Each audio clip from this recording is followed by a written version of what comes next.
Dober večer, spoštovane vztrajnice in vztrajniki. Skupaj ponosno zapojmo slovensko in evropsko himno. Ko bo najprej veselo zdravljico, bratje, čmo zapet, Bog našo nam dežela, Bog živi v slovenski svet. Bratel se, kar nas je, sinov sloveče matere.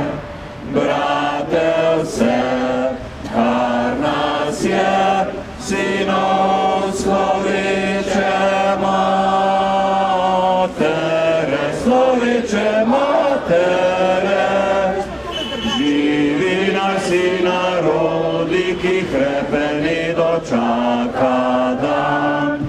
Lakoder sonce hodi, prepiri sveta bo pregnan.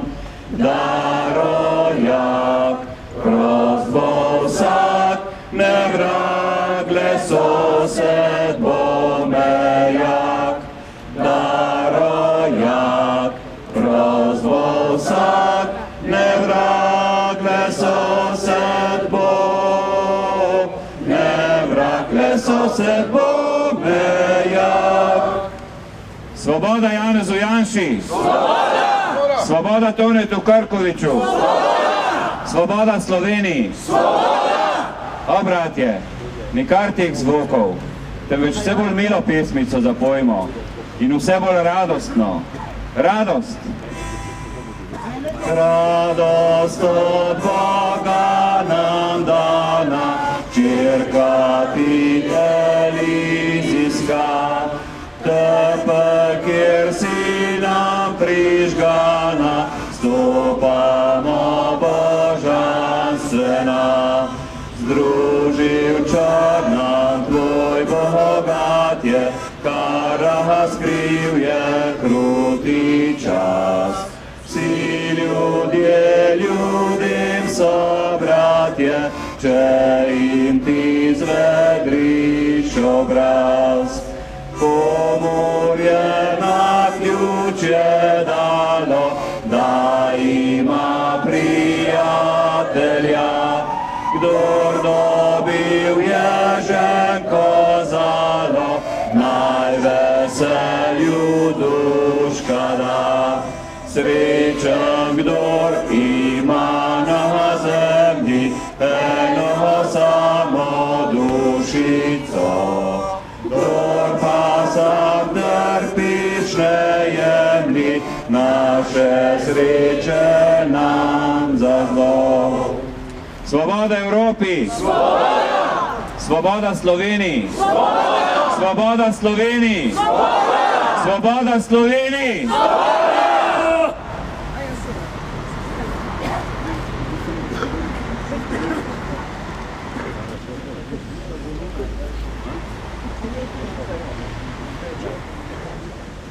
Spoštovane vztrajnice, spoštovani vztrajniki, sporočilo za javnost odbora 2014.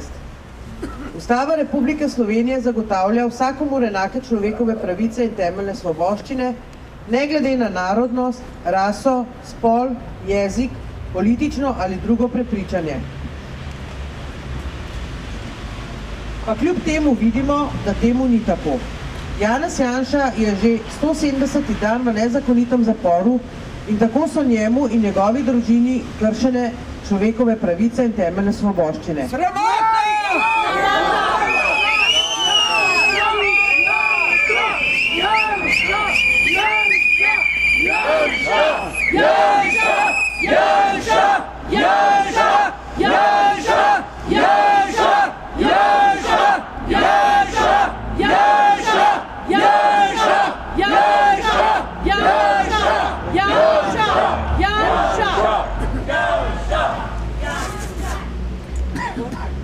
Nihče ne bo mogel njemu in njegovi družini povrniti izgubljenih trenutkov.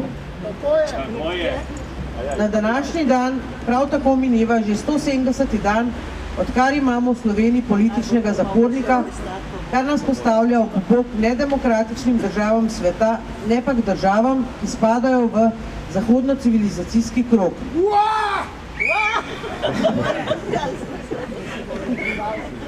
Odbor za varstvo človekovih pravic in temeljnih svoboščin se vsakodnevno bori za to, da bi končno živeli v pravni in demokratični državi, kjer vlada vladavina prava, saj obstoj pravne države avtomatsko še ne zagotavlja tudi obstoja vladavine prava.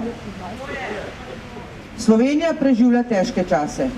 Slovenija je v veliki krizi in to na vseh področjih, gospodarskem, političnem in predvsem na področju vrednot, kar je v svojem govoru pred Vrhovnim sodiščem izpostavil tudi Boris Zupančič. Prav tako je opozoril, da so nam s prevaro ukradli demokracijo in v zadnjih 5 letih to nadaljujejo. Na podlagi hitro ustanovljenih strank, list in skupin ob naivnosti slovenskega volivca. Mafija! Mafija! Udbo! Mafija! Udbo! Mafija! Udbo! Mafija!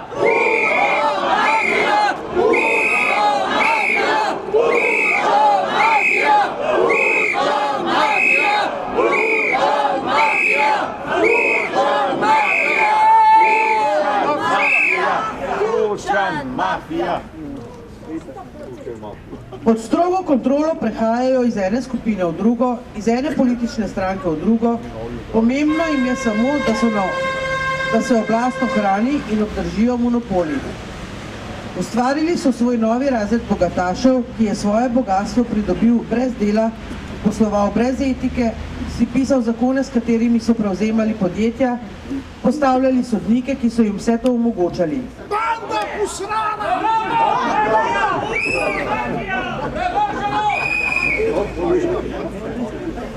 Sedaj živijo v svojem svetu pokvarjenosti in brez vsake zadrege. Za cilj so si postavili, da lahko oblikujejo družbo, v kateri ne bo potrebna družina. Hočejo ustvariti politiko brez načel s polnimi usti samohvale. Tako v lokalno kot tudi državno oblast so pripeljali osebe, katere popolnoma obvladujejo in preko njih in z njihovo pomočjo monopolno obvladujejo sodišča, medije, banke in druga področja. Toplovodari!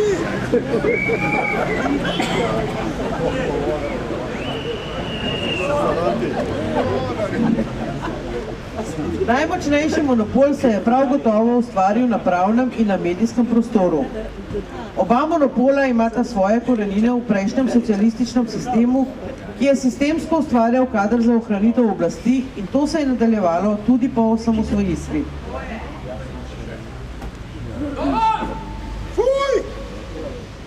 Zato smo se tudi danes zbrali tukaj in današnji govorci so France Cukjati, Stane Ravc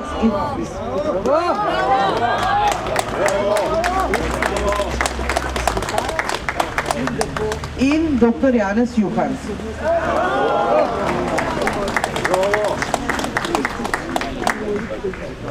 Besedi vabim dr. Janeza Juhanta.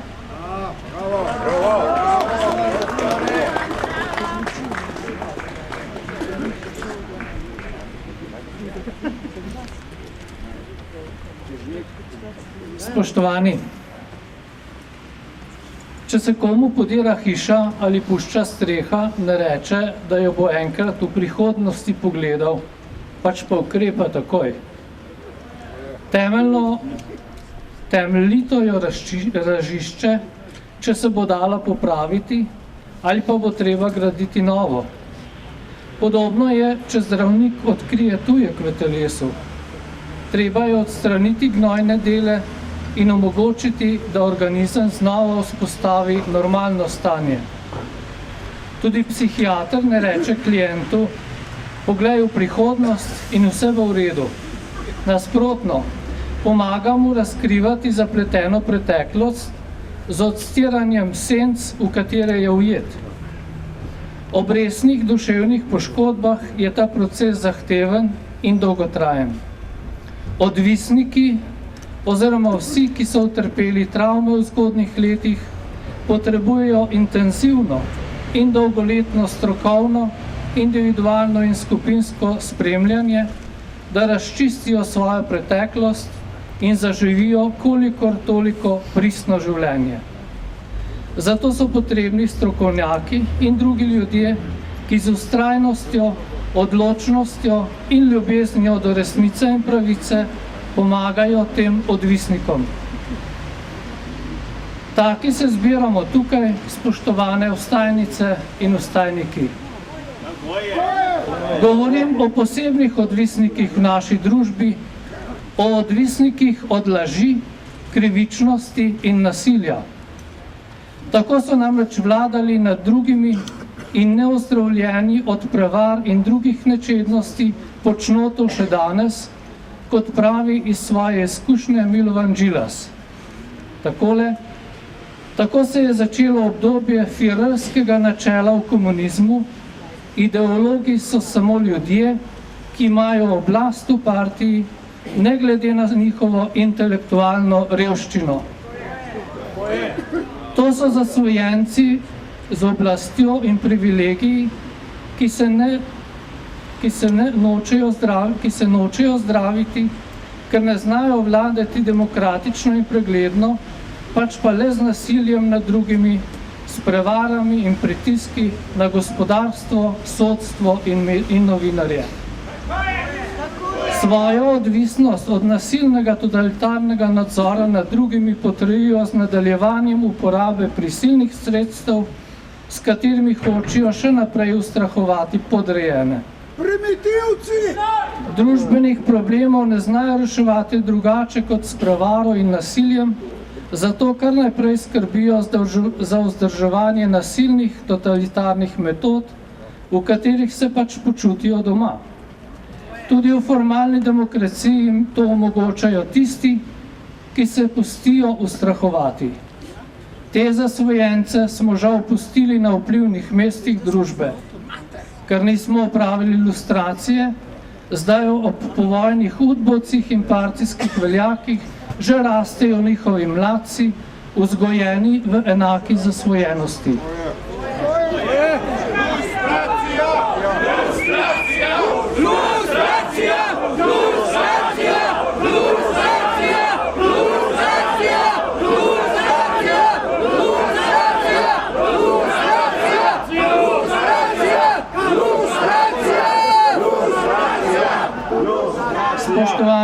Spoštovani, njihov kompleks zasvojenosti izzivamo le tisti, ki se temu upiramo. Kako pomembno postaja odločno delovanje zoper to zasvojenost od nasilja, potrjuje odziv te združbe na shod pred Unionom ob priliki obiska nemškega predsednika Joachima Gaucka v Sloveniji. Shoda za Slovenijo ni bilo, a državljane te države so nacionalni in drugi mediji posiljevali s protesti od drugod.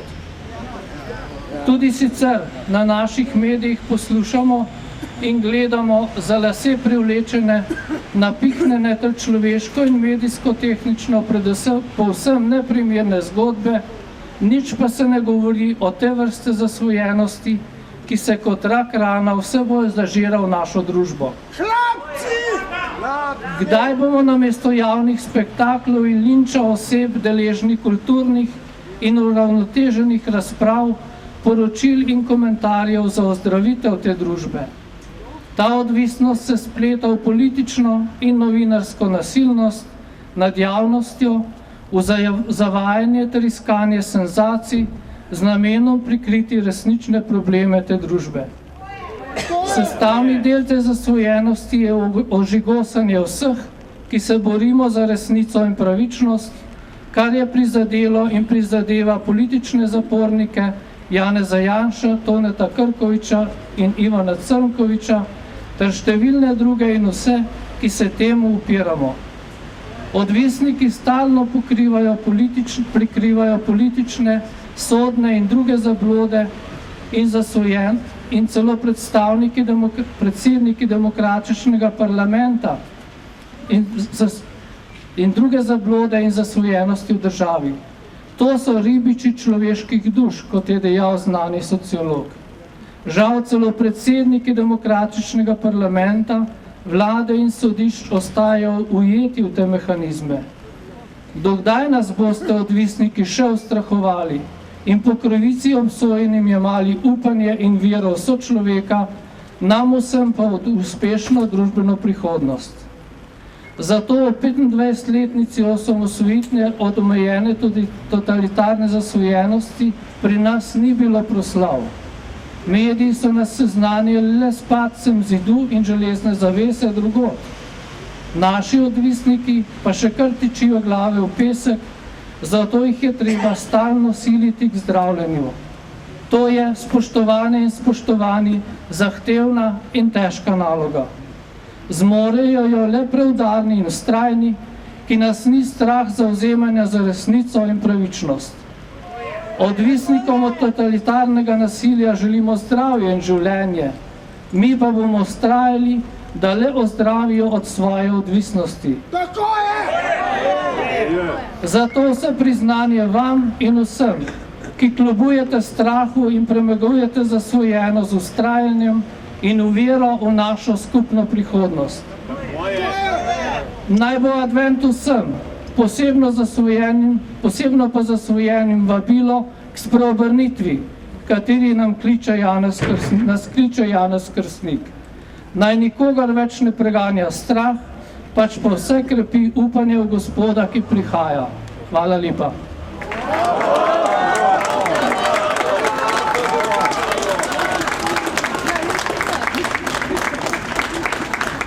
Doktor Juhan, hvala lepa. Janša! Janša! Janša! Janša! Janša! Janša! Janša! Janša! Janša! Janša! Janša! Janša! Janša! Janša! Janša! Janša! Janša! Janša! Besedo predajam dr. Francetu Cukjatiju.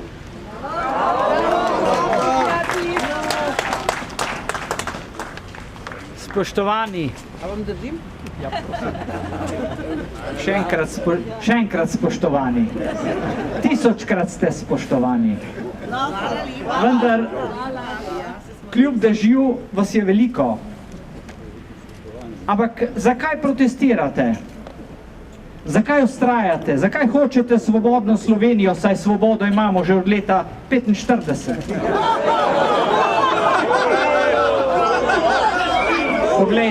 Poglejte. Svobodno lahko greste v trgovino in si kupite karkoli želite. Lahko odpotujete na Sejšele in počitnikujete v hotelu s 5 zvezdicami. Svoje prihranke lahko odnesete v katerokoli davčno oazo, recimo na Cipar ali v Mehiko. Svobodno lahko ustanovite podjetja ali SP. Lahko se prijavite na vse mogoče javne razpise za službo ali posel, če ste podjetnik. Le postopek izbire kandidata je nekoliko sofisticiran in ga navadni državljani težko razumemo. Izbor očitno res temelji na moralno-političnih kvalitetah kandidata, no, bolj na politični pripadnosti kot moralni kvaliteti. Veste, preveč je kadrovskih problemov, da bi sedanja oblast pri svoji kadrovski politiki upoštevala recimo še delavnost, sposobnost in poštenje. Preveč kadrov je treba nadzirati ali zamenjati, ne samo v vladi in ministrstvih, ampak tudi na področju financ, izobraževanja, sodstva, medijev in državnega gospodarstva. In tudi povsem svobodno lahko tudi kritizirate vlado. No, ne vsako, ve se katero. Če pa kritizirate notranjega sovražnika, ve se katerega, pa ste celo nagrajeni. Če pa se vključite v enote za obrambo tekovin revolucije, pa ste deležni celo trajnih privilegijev.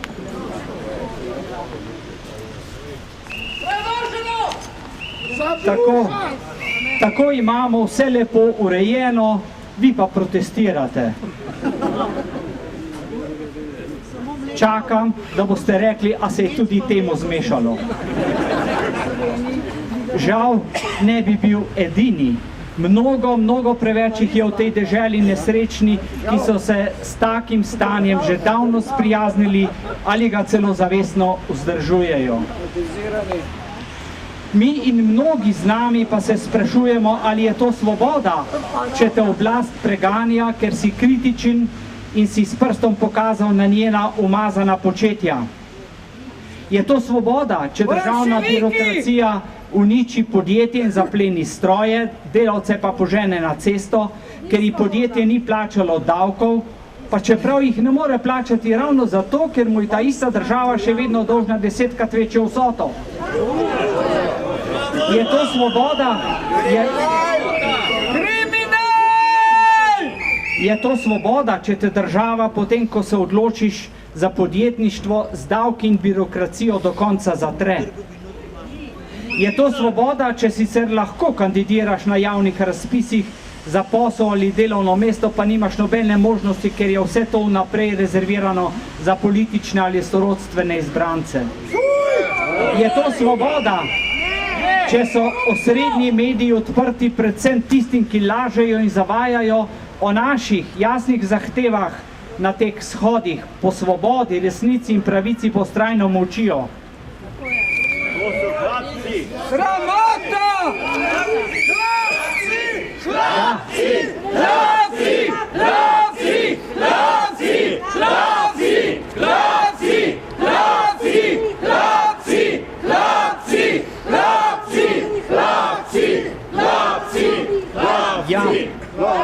Ja, na nek način je tudi vse to svoboda. Svoboda močnejšega, da dela s šibkejšim, kar ga je volja. Svoboda oblastnikov in birokracije, da počno z državljani, kar se jim zahoče. Svoboda pokvarjencev, da izropajo podjetje, pa čeprav ga s tem uničijo. Svoboda omrežja, da izčrpava banke, pa čeprav bo neznosno breme nenehnih dokapitalizacij padlo predvsem na ramena nas in naših otrok. Res je, svoboda je tudi to, če te sodna veja oblasti preganja, obsodi in strpa v zapor za dejanje, ki ga nikoli nisi storil in za katerega zato ne obstoja in ne more obstojati noben dokaz.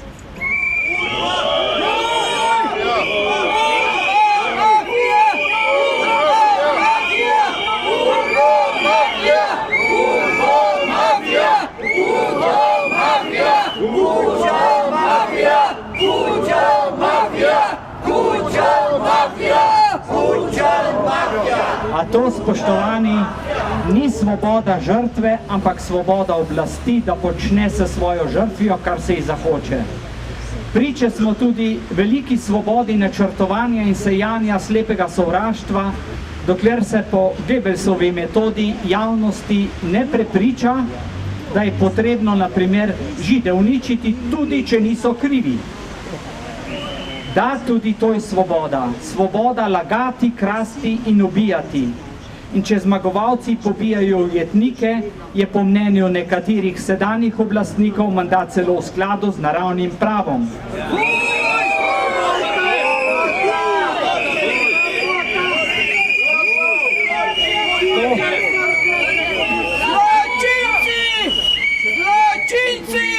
To, spoštovani, je svoboda zla, ki vodi v grozljivo samovoljo totalitarne oblasti.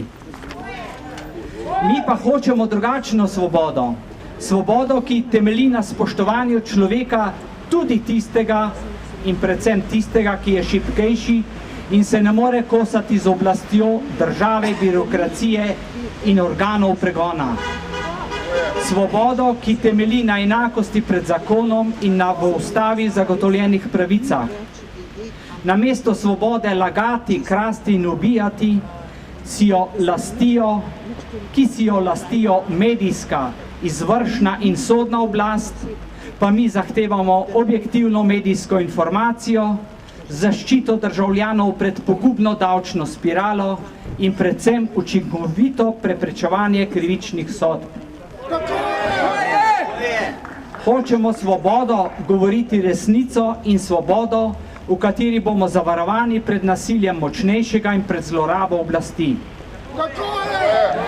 Več tisočletna modrost je postavila jasen pogoj za oblikovanje normalnih medčloveških odnosov, normalne človeške družbe, normalne države. Ne laži, ne kradi, ne ubijaj. To so zakoni, ki so namenjeni predvsem zaščiti šibkejšega pred samovoljo močnejšega. Te zahteve so naslovljene na tiste, ki imajo možnost lagati, krasti in ubijati. V državnem merilu torej predvsem na tiste, ki imajo moč oblikovati javno mnenje, možnost ropati banke, podjetja in kar davkoplačevalce in oblast izrekati sodbe. Tudi krivični odvzem prostosti in medijski linč sodita med umazane uboje.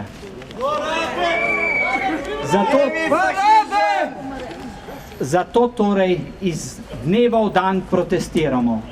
Zato, ker hočemo svobodo, svobode pa ni, dokler močnejši ne spoštuje tudi šibkejšega. Dokler država ne spoštuje vseh svojih državljanov. Dokler tudi državna birokracija, organi pregona in celotno sodstvo ne spoštujejo v ustavi zagotovljene človekove pravice in temeljne svoboščine. Tudi kadar se te pravice in svoboščine nanašajo na drugače misleče ali celo na politične tekmece. Hočemo državo, ki ne bo lagala, državo, ki ne bo kradla in državo, ki ne bo ubijala. Hočemo svobodo pred samovoljo oblasti. Hočemo, kratko malo, normalno, svobodno in pravično državo. Hočemo svobodno Slovenijo.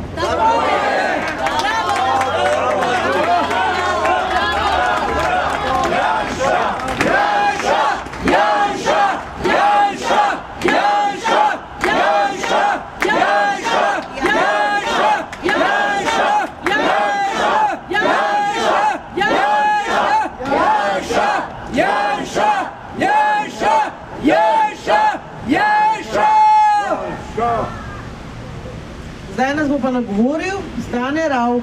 Bravo, Stane!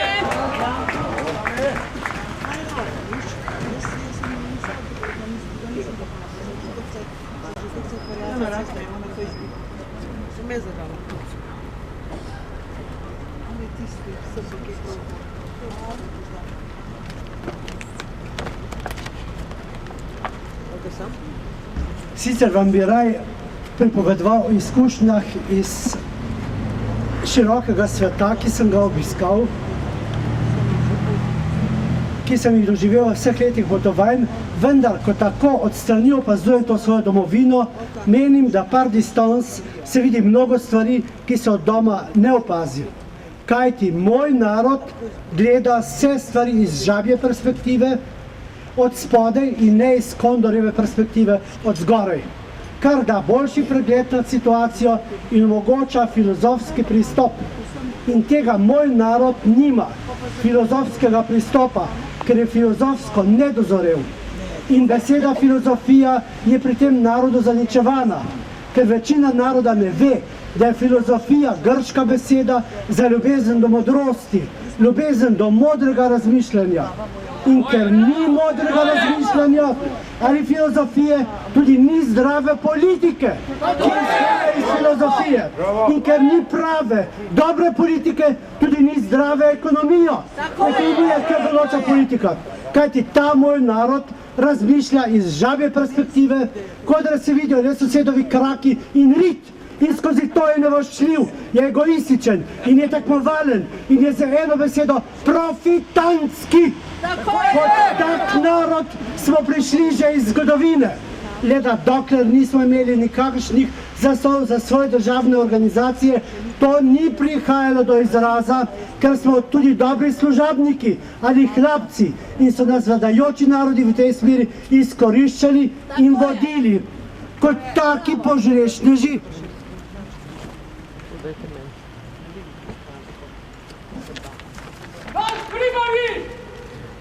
Kot taki požrešneži, brez empatije do drugih, smo se bližali drugi vojni, ko je požrešnost, koristoljubje in profitantskost udarilo na dan v vsem obsegu.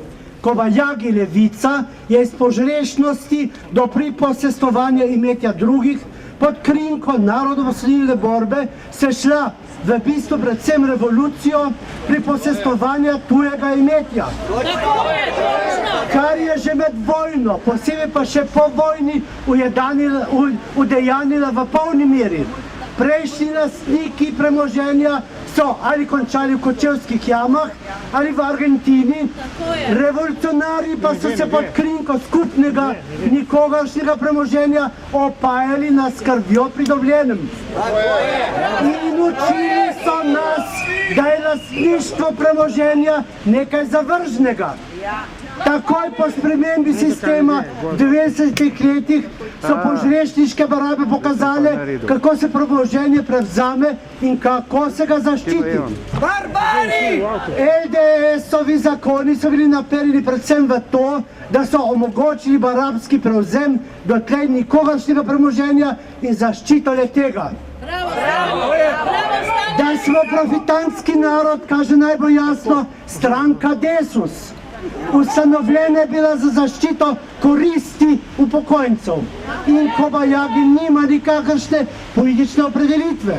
V osnovi kaže na slovensko profitantskost. Skozi to stranko upokojenci ščitijo svoje pridobitve, po drugi strani pa ta ista stranka pomaga barabam, da obvladujejo politično.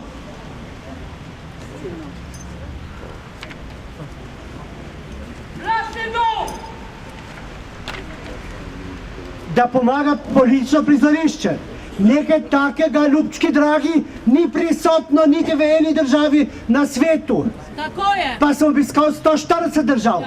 Kaj ti stranke se ustanovijo na filozofski podlagi in ne na profitantski. In ozkogledano profitantstvo je bilo opazno takoj po spremembi sistema v 90-ih. Kraja skupnega premoženja, ki je bila očitna, ni bila predmet pogovorov širših množic. Vsak se je brigal za svoj rit. Se spomnim, ko sem načenjal pogovore v tej smeri v 90-ih letih, pa sem bil tako na delovnem mestu, kot med domačini, vedno postavljen avt z besedami, pravno ti, ki ti gre dobro, vedno načenjaš teme. In posebej tisti, ki so delali v javni upravi, njih se ni tikalo, kaj se dogaja z delavkami, ki so delali za 300 ali 400 mark vrednosti na mesec. Vsak je gledal le na sebe. In tako počasi, eden za drugim, prihajamo na mino barab. Najprej firme, ki so jih okradli, zaprli, delo uničili ali ga prenesli na področje večjih zaslužkov. Sedaj je na vrsti javna uprava. Čas in situacija več nista taka, da bi se dalo še kaj rečevati, ker ni proizvodnje, ki bi ustvarjala novo vrednost. Vendar, kot je javna uprava podpirala barabe še nekaj časa nazaj ob volitvah s poklanjanjem volilnih glasov in nezainteresiranostjo za jutrišnji dan, je današnji dan, dan njihovega konca. Kajti vsi se bomo morali odpovedati bonitetam, tako vsa širša javna Bravo, Stane. pravna uprava, kot tudi šolstvo, zdravstvo, vsi se bomo morali sprijazniti, da so časi debelih krav minili leta 2008. In glavni drmatorji, ki so nas do 90-ga učili, kaj je komunizem, so kmalu po 90-ih prevzeli pod imenom Forum 21 šolo in nas uče, kaj je kapitalizem.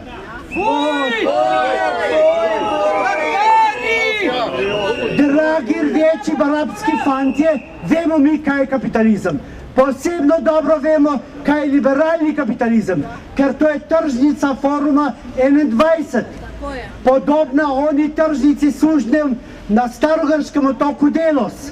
In današnji sužnji, mladi in stari, imajo manjšo ceno, kot so imeli tedajni sužnji. Predvsem pa za te današnje sužnje ni nihče odgovoren. In ker so osnovne karakteristike tega naroda profitantstvo, tekmovalnost in nevošljivost, barabe za lahkoto te lastnosti skozi sistem deli in vladaj divide impera izkoriščajo. Tako kot so kmalu po vojni ljudje po Miklošičevi vzklikali gesla ubite jih, pobite jih, za tiste, ki so se vrnili iz Dachau, danes barabe istega izvora manipulirajo z naivci in podrejeni barabami iz lastnih vrst in vpijejo Janša je kriv, Janša je kriv.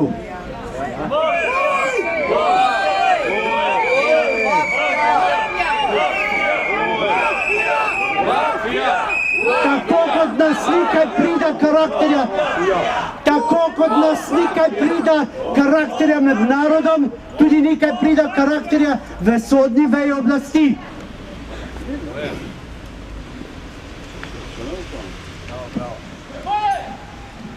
Če upoštevamo slovensko profitantskost in koristolovje, lahko opazimo, kako z lahkoto za prgišče Novčičev kupujejo sodno vejo oblasti.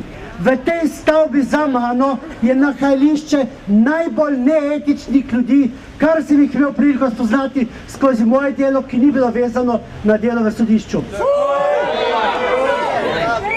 Vendar etika je ali pa je ni. In tako kot so ljudje pred par leti ob kraji podjetij zmigovali z rameni, češ to ni moj problem, tako danes ob krivičnem sojenju Janši zmigujejo, kaj s temi norci, ki hodijo pred sodišče. Hvala Bogu, da norci hodijo pred sodišče in se borijo tudi za tvoj interes, nezreli, filozofsko nezreli slovenski profitant. Vendar je dejstvo, da današnji sužne lastniki ne bodo več dolgo uživali niti svojih privilegijev, niti v svoji sprevrženi manipulaciji z ljudmi, kajti blagajne so prazne, želodci tudi, jeza in bes pa neizmerna. In tako kot je ta narod že enkrat pokazal, da mu ni do spoštovanja tuje lastnine in je lastnike zmetal v kočevske jame, lahko z gotovostjo trdim, da tiger, ki je žival, ki se hrani z živalmi, vendar ko enkrat poizkusi človeško meso, postane ljudožer. In tako ta narod, ki je že enkrat metal lastnike v kočevska brezna, bo to storil kmalu spet s sedanjimi, sicer mnogo manj etičnimi lastniki. To mi lahko verjamete.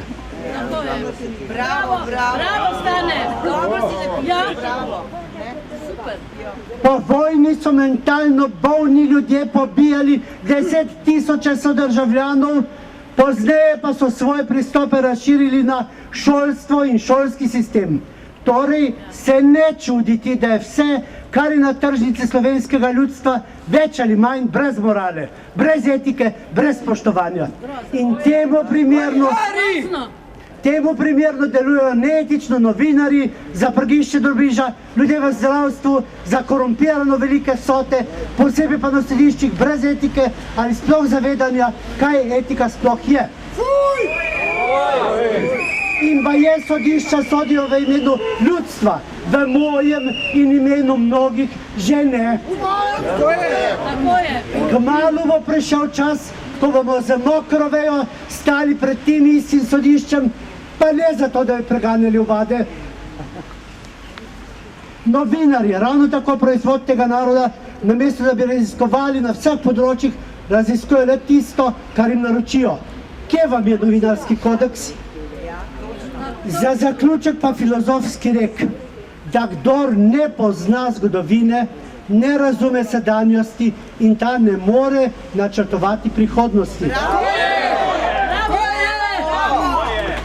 Slovenski primer naroda ta rek potrjuje v celoti. Preteklost ni razčiščena, danes se kregamo, prihodnosti za ta narod ni. Podprimo Janšo, da bo tudi prihodnost, da bomo razčistili preteklost in da se ne bomo kregali. Naj živi Janša, naj živi Krkovič.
Obvestila. Že včeraj sem povedala, da bo v ponedeljek ob 4. Se pravi, v hotelu Slon bosta v ponedeljek 2 dogodka. Enega je organizator Evropska Slovenija, je ob 4 popoldne, potem imamo ob 5 shod, ob 6 so pa Pučnikovi večeri. Tako da v ponedeljek je pestro in še vse dni naprej bomo imeli zelo veliko aktivnosti. Vse za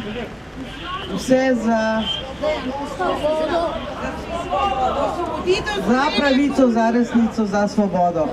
Tako je. Ker pa tega še ni in ker je največji krivec, da tega v naši državi še ni, ljudje v tej stavbi za nami, jim bomo obrnili hrbet in z 20-sekundnim molkom izrazili sočutje do žrtev le-teh.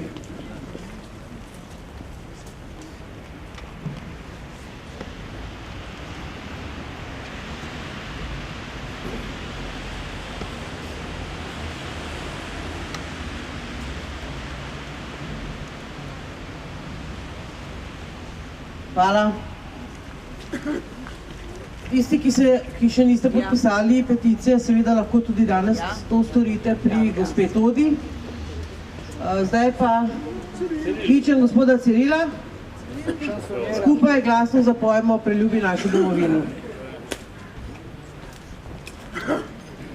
Zapojmo domovini, zapojmo ji prav vsi, iz src slovenskih src, naj pesem zazveni. Čas je za Slovenijo, domovino ljubljeno, pevce izpod Triglava, celi svet pozna. Zapojmo domovini, zapojmo ji prav vsi, iz src slovenskih src, naj pesem zazveni. Svoboda Janezu Janši! Svoboda! Svoboda Tonetu Krkoviču! Svoboda! Svoboda Ivanu! Svoboda! Svoboda Sloveniji! Svoboda! Svoboda Evropi! Svoboda! Hvala lepa.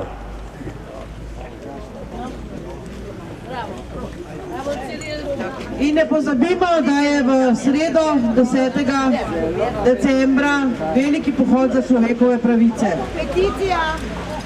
Jutri ob znanem času, na znanem kraju, za znano stvar pa znova nasvidenje. Hvala!